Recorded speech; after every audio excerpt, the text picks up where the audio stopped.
ನಮಸ್ಕಾರ ಸ್ನೇಹಿತರೆ, ಮತ್ತೆ ರಾಜ್ಯದ ಮುಖ್ಯವಾದ ಮಾಹಿತಿಗಳನ್ನು ಡೀಟೇಲ್ ಆಗಿ ನೋಡೋಣ. ವಿಧಾನಮಂಡಲ ಅಧಿವೇಶನದಲ್ಲಿ ಮತ್ತೊಮ್ಮೆ ಪ್ರತ್ಯೇಕ ರಾಜ್ಯ ಕೂಗು ಕೇಳಿ ಬಂದಿದೆ. ನಮಗೆ ಭಿಕ್ಷುಕರಂತೆ ಭಿಕ್ಷೆ ಹಾಕ್ತಾರೆ, 10,000 ಕೋಟಿ ಅನುದಾನ ಕೊಡಿ, ಇಲ್ಲ ಪ್ರತ್ಯೇಕ ರಾಜ್ಯ ಮಾಡಿ ಎಂದು ರಾಜು ಕಾಗೆ ಅವರು ಪಟ್ಟು ಹಿಡಿದಿದ್ದಾರೆ. ಮತ್ತೊಂದೆಡೆಯಲ್ಲಿ ಗೃಹಲಕ್ಷ್ಮಿಯರಿಗೆ ಶಾಕಿಂಗ್ ಮಾಹಿತಿ, ಬಾಕಿ ಕಂತು ಜಮಾ ಮಧ್ಯೆ ಮತ್ತೊಂದು ಮಾಹಿತಿ ಬಂದಿದೆ ಸ್ನೇಹಿತರೆ. ಇನ್ನು ಮುಂದೆ 3 ತಿಂಗಳಿಗೊಮ್ಮೆ ಗೃಹಲಕ್ಷ್ಮಿ ಯೋಜನೆ ಹಣ ಬಿಡುಗಡೆ. ಏನಿದು ಮಾಹಿತಿ ನೋಡೋಣ. ನೀವು ಕೂಡ APL ಅಥವಾ BPL ಪಡಿತರ ಚೀಟಿ ಹೊಂದಿದ್ರೆ ವಿಡಿಯೋನ ಪೂರ್ತಿಯಾಗಿ ನೋಡಿ. ಆಹಾರ ಸಚಿವ KH ಮುನಿಯಪ್ಪನವರು ಮತ್ತೊಂದು ಘೋಷಣೆ ಮಾಡಿದ್ದಾರೆ. 10 ಲಕ್ಷ BPL ಕರಡು ಶೀಘ್ರವೇ ರದ್ದು ಕೂಡ ಆಗುತ್ತಂತೆ. ಯಾರದ್ದು BPL ಕರಡು ರದ್ದಾಗುತ್ತೆ ನೋಡೋಣ. ಇನ್ನು ಮತ್ತೊಂದೆಡೆಯಲ್ಲಿ ನೀವು ಕೂಡ ರೈತರಾಗಿದ್ದರೆ ಈಗಲೇ ವಿಡಿಯೋಗೆ ಲೈಕ್ ಮಾಡಿ ಸ್ನೇಹಿತರೆ. ರೈತರ ಬ್ಯಾಂಕ್ ಖಾತೆಗೆ ಬೆಳೆ ಹಾನಿ ಪರಿಹಾರ ಬಿಡುಗಡೆ 2,249 ಕೋಟಿ ರೂಪಾಯಿ ಹಣ ಬಿಡುಗಡೆ ಮಾಡಿರುವುದಾಗಿ ಸಚಿವ ಕೃಷ್ಣ ಬೈರೇಗೌಡ ಅವರ ಹೇಳಿಕೆ. ಇದೇ ಮಧ್ಯೆ ಬೆಳೆ ವಿಮೆ ಹಣ ಕಡಿಮೆ ಜಮೆ ಆಗುತ್ತಿದೆ ಎಂದು ರೈತರ ಆಕ್ರೋಶ. ಮತ್ತೊಂದೆಡೆಯಲ್ಲಿ ಸಿದ್ದರಾಮಯ್ಯ DK ಶಿವಕುಮಾರ್ CM ಕುರ್ಚಿ ಗುದ್ದಾಟದಲ್ಲಿ, ಇತ್ತ ರೈತರು ಸಂಕಷ್ಟದಲ್ಲಿ ಎಂದು BY ವಿಜೇಂದ್ರ ಅವರು ವಾಗ್ದಾಳಿ ಮಾಡಿದ್ದಾರೆ. ಎಲ್ಲ ಮಾಹಿತಿಗಳನ್ನು ಡೀಟೇಲ್ ಆಗಿ ನೋಡೋಣ. ಅದಕ್ಕಿಂತ ಮೊದಲು ನೀವು ನಮ್ಮ ಚಾನಲ್ಗೆ ಮೊದಲು ಬಾರಿ ಭೇಟಿ ಕೊಡುತ್ತಿದ್ರೆ ದಯವಿಟ್ಟು ಸಬ್ಸ್ಕ್ರೈಬ್ ಆಗಿ, ಪಕ್ಕದಲ್ಲಿ ಕಾಣಿಸೋ ಗಂಟೆ ಒತ್ತಿ. ಇದರಿಂದ ರಾಜ್ಯದ ಮುಖ್ಯವಾದ ಮಾಹಿತಿಗಳು ನಿಮಗೆ ಮೊದಲು ಸಿಗುತ್ತವೆ. ವಿಡಿಯೋಗೆ ಲೈಕ್ ಮಾಡ್ತಾ ವಿಡಿಯೋನ ಪೂರ್ತಿಯಾಗಿ ನೋಡಿ. ಬನ್ನಿ ಸ್ನೇಹಿತರೆ, ಎಲ್ಲ ಮುಖ್ಯವಾದ ಮಾಹಿತಿಗಳನ್ನು ಡೀಟೇಲ್ ಆಗಿ ನೋಡೋಣ. ಇದೀಗ ಬೆಳಗಾವಿ ಜಿಲ್ಲೆಯಲ್ಲಿ ವಿಧಾನಮಂಡಲ ಚಳಿಗಾಲದ ಅಧಿವೇಶನ ಪ್ರಾರಂಭವಾಗಿದ್ದು, ಅಧಿವೇಶನದಲ್ಲಿ ಮತ್ತೊಮ್ಮೆ ಉತ್ತರ ಕರ್ನಾಟಕವನ್ನ ಪ್ರತ್ಯೇಕ ರಾಜ್ಯ ಮಾಡಬೇಕು ಎಂಬ ಕೂಗು ಕೇಳಿ ಬಂದಿದೆ. ಹೌದು ಸ್ನೇಹಿತರೆ, ಸ್ವತಃ ಕಾಂಗ್ರೆಸ್ ಶಾಸಕ ರಾಜು ಕಾಗೆ ಅವರು ಈ ಒಂದು ಬೇಡಿಕೆಯನ್ನ ಮುಂದಿಟ್ಟಿದ್ದಾರೆ. ನಮಗೆ ಭಿಕ್ಷುಕರಂತೆ ಭಿಕ್ಷೆ ಹಾಕ್ತಾರೆ, 10,000 ಕೋಟಿ ಅನುದಾನ ಕೊಡಿ, ಇಲ್ಲವೆಂದರೆ ಪ್ರತ್ಯೇಕ ರಾಜ್ಯ ಮಾಡಿ ಎಂದು ಸದನದಲ್ಲಿ ಆಗ್ರಹವನ್ನ ಮಾಡಿದ್ದಾರೆ. ಹೌದು, ಉತ್ತರ ಕರ್ನಾಟಕದವರು ಬೆಂಗಳೂರಿಗೆ ಬಂದು ಕೈ ಮುಗಿದು ಎಲ್ಲರ ಮುಂದೆ ನಿಲ್ಲಬೇಕು, ಭಿಕ್ಷುಕರ ತರಹ ಭಿಕ್ಷೆ ಬೇಡಬೇಕು. 100 ಸಲ ಭಿಕ್ಷೆ ಬೇಡಿದ್ರೆ 10 ಪೈಸೆ 20 ಪೈಸೆ ಹಾಕ್ತಾರೆ. ಇಂತಹ ತಾರತಮ್ಯ ಅನುಭವಿಸಿಯೇ ನಾನಿದೀಗ ಪ್ರತ್ಯೇಕ ರಾಜ್ಯ ಮಾಡುವುದಕ್ಕೆ ಪತ್ರವು ಕೂಡ ಬರೆದಿದ್ದೇನೆ.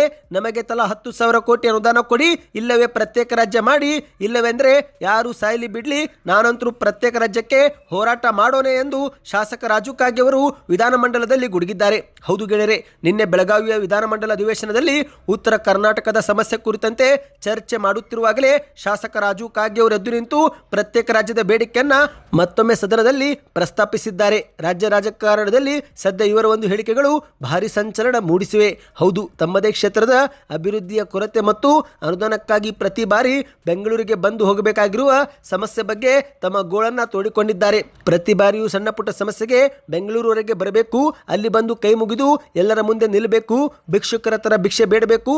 100 ಸಲ ಭಿಕ್ಷೆ ಬೇಡಿದ್ರೆ 10 ಪೈಸೆ 20 ಪೈಸೆ ಹಾಕ್ತಾರೆ. ಅನುದಾನ ಹಂಚಿಕೆಯಲ್ಲಿ ಉತ್ತರ ಕರ್ನಾಟಕಕ್ಕೆ ಯಾಕಿದು ಅನ್ಯಾಯ ಎಂದು ನೇರವಾಗಿಯೇ ಪ್ರಶ್ನೆ ಮಾಡಿದ್ದಾರೆ. ಇದೇ ಮಧ್ಯೆ ಯಾರು ನನ್ನ ಜೊತೆ ಬರಲಿ ಬಿಡಲಿ, ಯಾರು ಬೇಕಾದರೂ ಸಾಯಲಿ, ನಾನಂತರೂ ಪ್ರತ್ಯೇಕ ರಾಜ್ಯದ ಹೋರಾಟ ಮಾಡೇ ಮಾಡ್ತೀನಿ ಎಂದು ಸದನದಲ್ಲಿ ಹೇಳಿದ್ದಾರೆ. ಬನ್ನಿ ಸ್ನೇಹಿತರೆ, ಎರಡನೇ ಮುಖ್ಯವಾದ ಮಾಹಿತಿಗೆ ಹೋಗೋಣ. ನೀವು ಕೂಡ ಗೃಹಲಕ್ಷ್ಮಿ ಯೋಜನೆ ಫಲಾನುಭವಿಗಳಾಗಿದ್ದರೆ ನಿಮಗೆ ಇದೊಂದು ಶಾಕಿಂಗ್ ಮಾಹಿತಿ ಆಗಲಿದೆ. ಹೌದು ಸ್ನೇಹಿತರೆ, ಕಾಂಗ್ರೆಸ್ ಸರ್ಕಾರ ಅಧಿಕಾರಕ್ಕೆ ಬಂದಾಗಿನಿಂದಲೂ ಕೂಡ ಗೃಹಲಕ್ಷ್ಮಿ ಯೋಜನೆ ಅಡಿಯಲ್ಲಿ ಇಲ್ಲಿವರೆಗೆ 23 ಕಂತು ಜಮಾ ಮಾಡಿದ್ದು, ಆದರೆ 2025ರ ಪ್ರಾರಂಭದಿಂದಲೂ ಕೂಡ ಸರಿಯಾದ ಸಮಯಕ್ಕೆ ಹಣ ಜಮೆ ಆಗಿಲ್ಲ. ಅಂದರೆ ಪ್ರತಿ ತಿಂಗಳಿಗೆ ಹಣ ಜಮೆ ಆಗೋ ಬದಲು 2 ತಿಂಗಳಿಗೊಮ್ಮೆ 3 ತಿಂಗಳಿಗೊಮ್ಮೆ ಸರ್ಕಾರ ಬಾಕಿ ಕಂತನ್ನ ಜಮೆ ಮಾಡುತ್ತಿದೆ. ಇಂತಹ ಸಮಯದಲ್ಲಿ CM ಅವರ ಆರ್ಥಿಕ ಸಲಹೆಗಾರರಾಗಿರುವ ಬಸವರಾಜ ರಾಯರೆಡ್ಡಿ ಅವರು ಇನ್ನು ಮುಂದೆ ಗೃಹಲಕ್ಷ್ಮಿ ಯೋಜನೆ ಹಣವನ್ನು 3 ತಿಂಗಳಿಗೊಮ್ಮೆ ಬಿಡುಗಡೆ ಮಾಡುವುದಾಗಿ ಹೇಳಿಕೆಯನ್ನು ಕೊಟ್ಟಿದ್ದಾರೆ. ಹೌದು, ನಿನ್ನೆ ಬೆಳಗಾವಿಯಲ್ಲಿ ಸುದ್ದಿಗಾರರ ಜೊತೆಗೆ ಮಾತನಾಡಿದಂಥ ಬಸವರಾಜ ರಾಯರೆಡ್ಡಿ ಅವರು, ನಮ್ಮ ಸರ್ಕಾರ ಇನ್ನು ಮುಂದೆ 3 ತಿಂಗಳಿಗೊಮ್ಮೆ ಗೃಹಲಕ್ಷ್ಮಿ ಯೋಜನೆ ಹಣವನ್ನು ನೀಡುತ್ತೆ. ನಾವು ಆರ್ಥಿಕವಾಗಿ ಗಟ್ಟಿಯಾಗಿಯೇ ಇದ್ದೇವೆ.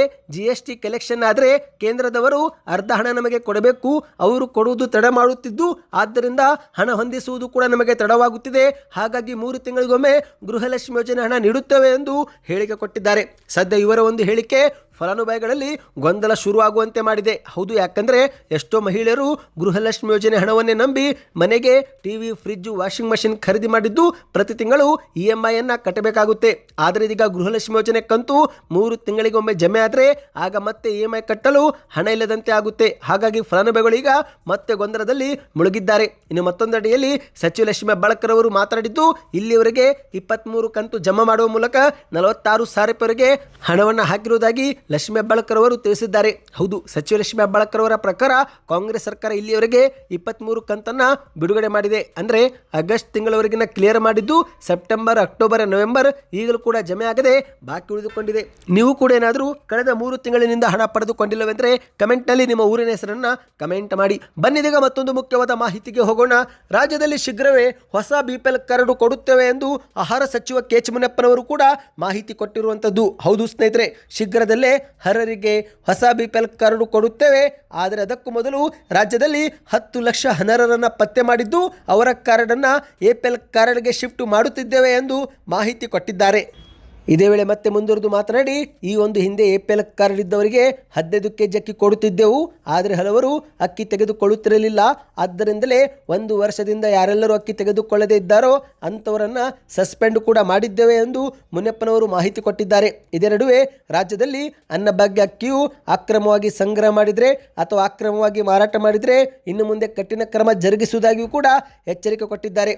ಈಗಾಗಲೇ ಅನ್ನಭಾಗ್ಯ ಅಕ್ಕಿಯನ್ನು ಕಾಳಸಂತೆಯಲ್ಲಿ ಅಕ್ರಮವಾಗಿ ಮಾರಾಟ ಮಾಡಿದ ಕುರಿತಂತೆ 570 ಜನರನ್ನು ಬಂಧಿಸಿ 29,000 ಕ್ವಿಂಟಲ್ ಅಕ್ಕಿ ವಶಪಡಿಸಿಕೊಂಡು 314 ವಾಹನಗಳನ್ನು ಜಪ್ತಿ ಕೂಡ ಮಾಡಿದ್ದೇವೆ ಎಂದು ಸದನದಲ್ಲಿ ಮಾಹಿತಿ ನೀಡಿದ್ದಾರೆ. ಸ್ನೇಹಿತರೆ, ಮುಂದಿನ ವರ್ಷದಿಂದ ಅಂದರೆ ಹೊಸ ವರ್ಷ 2026 ಜನವರಿ ತಿಂಗಳಿನಿಂದಲೇ ಈ ಒಂದು ಫಲಾನುಭವಿಗಳಿಗೆ ಆಹಾರ ಕಿಟ್ ಕೂಡ ಕೊಡುವುದಾಗಿ ಘೋಷಣೆ ಮಾಡಿದ್ದಾರೆ.